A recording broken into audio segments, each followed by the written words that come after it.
আসসালামু আলাইকুম সম্মানিত ভিউয়ার্স, বরাবরের মতো চলে আসলাম আজকে একটি নতুন মাছের ভিডিও নিয়ে। 2026 সালের মাছ।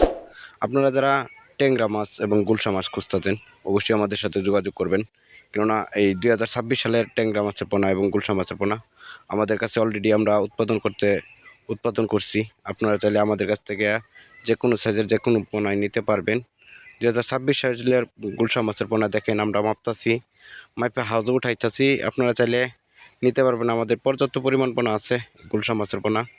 তো এই গুলশা মাছের পোনাগুলো আপনারা কীভাবে চাষ করবেন সেই বিষয়ে আলাপ আলোচনা করব। তো ভিডিওটা না টেনে পুরো ভিডিওটুকু দেখবেন। আশা করি পুরো ভিডিওটুকু দেখলে আপনাদের অভিজ্ঞতা হবে। তো এই গুলশা মাছের পোনা আপনারা কীভাবে চাষ করবেন, প্রতি শতাংশে 800 থেকে 1000 পিস মাছ অনায়াসে চাষ করতে পারবেন। এবং 800 থেকে 1000 পিস যদি আপনারা চাষ করেন তাহলে 5 থেকে 6 মাসের ভিতরে এই মাছগুলো 20টা থেকে 25টা কেজি বানিয়ে আপনারা বাজারে বিক্রি করতে পারবেন। তো আপনারা অনেকে আছেন যে প্রশ্ন করেন যে ভাই 5 থেকে 6 মাসের ভিতরে আমরা গুলশা মাছটা চাষ করে উঠাইতে পারি না। যে সেই যারা এটা না উঠাইতে পারেন তাদের বিষয়ে বলবো। তো আপনারা যদি ঘনত্ব মাছ চাষ করেন ভাই, তাহলে তো আপনাদের মাছ দ্রুত বাড়বে না।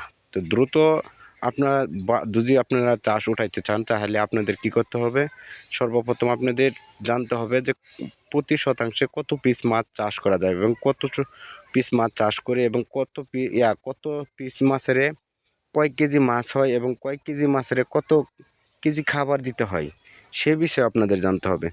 আপনারা বলি, আপনারা প্রতি মাছের ওজন থেকে নেট ওজন থেকে 5% খাবার দেবেন। অর্থাৎ 100 কেজি মাছ যদি হয় আপনাদের পুকুরে, তো 100 কেজি মাছের আপনারা 5 কেজি খাবার দিবেন, ঠিক আছে। এবং অন্য অন্য মাছ যদি মিশ্র থাকে তাহলে একটু খাবার একটু বাড়ায় দিবেন।